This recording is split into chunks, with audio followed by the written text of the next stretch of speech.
दर्शक बंधु आमे आपनकु एमिति एक व्यक्ति संपर्क रे कहिबाकु जाउछु जहा आपण निज आखिरे न देखिले विश्वास करिवे नाही। तबे देखंतु ए विजुअल पहाड़र शिखर रे चढ़ुथुवा व्यक्ति बयस 64 वर्ष हेले मनरे अछि किछि भिन्न करिवार इच्छा शक्ति। हाँ दर्शक बंधु जदि आपणकर मनरे दृढ़ इच्छा शक्ति अछि किछि करिवार लक्ष्य अछि तबे बयस के बाधक साजि परिबो नाही। जार ज्वलंत उदाहरण साजिछंती भद्रक सहर चरंपा निवासी विजय गुप्ता। तेबे गुप्ता बाबू बयस सीना 64 हेले मनरे अछि किछि भिन्न करिवार इच्छा शक्ति। तेणु दृढ़ मनोबल सह केतेबेले पहाड़र शिखर रे चढ़ुछंती तो केतेबेले समुद्रर अथल जलराशि तले पहुंची किछि नुआ खोजिबार प्रयास करुछंती गुप्ता बाबू। तेबे एभली दुस्साहसिक यात्रा बेले तांकू बहु असुविधार सम्मुखीन हेबाकू मध्य पड़ुछि, किंतु जीवनर नुआ किछि जानिबार जिज्ञासा ही तांकू एते बाट नै पारिछि बोली कुहंती विजय गुप्ता। ते विजय गुप्तांको एभली दुस्साहसिक कार्य रे बेस खुशी अछंती सांग साथी और शुभेच्छु। विजय गुप्तांको कार्य को प्रोत्साहित करबा पई विभिन्न संगठन और बुद्धिजीवी पक्षरु संबर्धित करा जायछि। तेज स्थानीय डाहाणीगढ़िया स्थित तारिणी होटेल रे आयोजित सभा विजय गुप्ता को विपुल स्वागत संबर्धना करा जायछि। तेबे शुणंतु कौन कहउछंती विजय गुप्ता सह तांको शुभेच्छु। भद्रकरू रमेश पागल का रिपोर्ट आरपी न्यूज ओडिया। मु विजय गुप्ता चरंपा मो घर बयस 64। मु आज्ञा गत वर्ष स्कूबा डाइविंग करथिली। तो स्कूबा डाइविंग मो समुद्र गर्भ भीतर को पंडिचेरी रे मझी समुद्र रे 60 फुट तल को जाइछि एवं 5 थर सेठी जाइथिली। पुणी ए वर्ष मार्च मासरे कर्नाटक नेत्रानी आइलैंड अच्छी सेठी मध्य मु 2 थर 3 थर स्कूबा डाइविंग करुछि।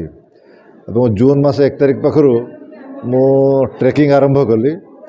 प्रथम ट्रेकिंग मु जाइथिली दयारा बुगियाल सेटा 11,830 फुट उत्तरांचल रे। द्वितीय ट्रेकिंग गली valley of flowers Hemkund Sahib 14,107 foot. पुणी तृतीय ट्रेकिंग पे मु अक्टोबर मास जाइथिली नागालैंड जोकू वैली सेटा छोट थिला 8,000 फुट। एबे मु जोटे जाइथिली संडकफू फालुट एटा वेस्ट बेंगल रे अछि। वेस्ट बेंगल नेपाल बॉर्डर रे अछि। एटा दार्जिलिंग ऊपर एटा हाइट जदियो बहुत बेसी नथला 11,900 फुट थिला, किंतु हमको 5 दिन रे 64 किलोमीटर चलिया पड़ला।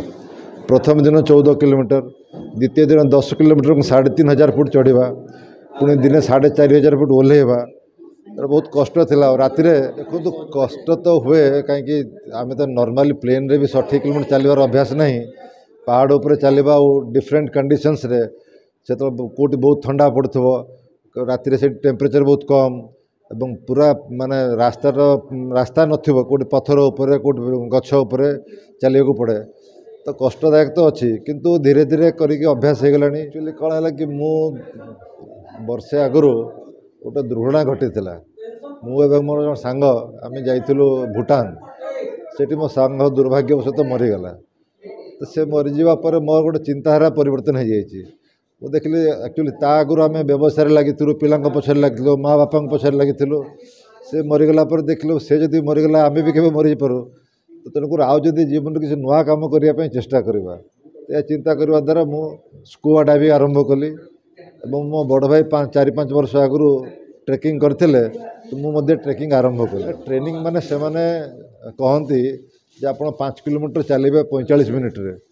तो ताप चेष्टा करी चलवा प्राक्ट कली। 10 ताला चढ़ाई कहते भद्रक तो 10 ताला बिल्डिंग नहीं, तो प्रकाश जना जो बिल्डिंग अच्छी 4 ताला बिल्डिंग मुझे ऊपर पाहाच चढ़ी ओह्लैक प्राक्ट कै।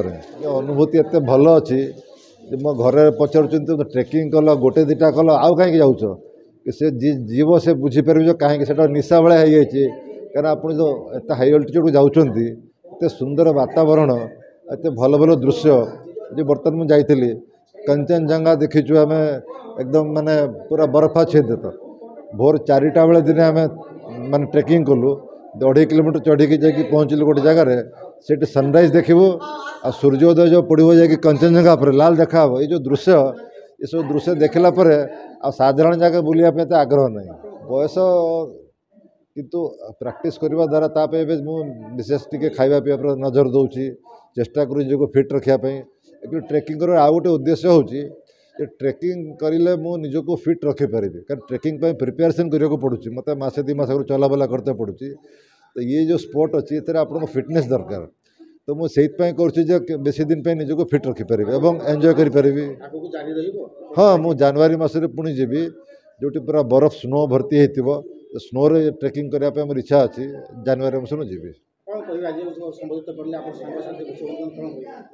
आगे मु तो जानी नी जे एत बड़ इमती माने मो सांग माने आयोजन करी मु भावुन कि बड़ काम कर समस्ते जहाँ कहवा द्वारा मत लगुच कि मत बड़ काम मुझे सरोज कुमार दास विजय गुप्ता बंधु आमे सबू तार विजय बाबूंकर समस्त बंधु और श्रद्धेय आमे निष्पत्ति नहीं विजय को तार जो दुस्साहसिक कार्यक्रम विशेष करी हिमालयन रे 64 किलोमीटर 6 दिन रे 14,107 फुट पर्यंत चढ़ीबा आउ से बंगोपसागर 18 मीटर तलक जाई प्रोफेशनल स्कूबा डाइविंग रो सर्टिफिकेट नवा तेणु विजय आमर बंधु सी विजय होची बयस तापाई गोटे संख्या थिला किंतु आमे समस्ते से बयस को सी पार करिछि तार मनोबल तार दृढ़ किंतु से तेणु विजय आम पई विजयी तेणु आमे निश्चित भाव में आम बंधु विजयर खुशी रे सामिल होकि ताकू उपलब्धि करिछु कि तू केते बड़ काम करिछु सेथि पई ए सभार आमे आयोजन करिथिलु।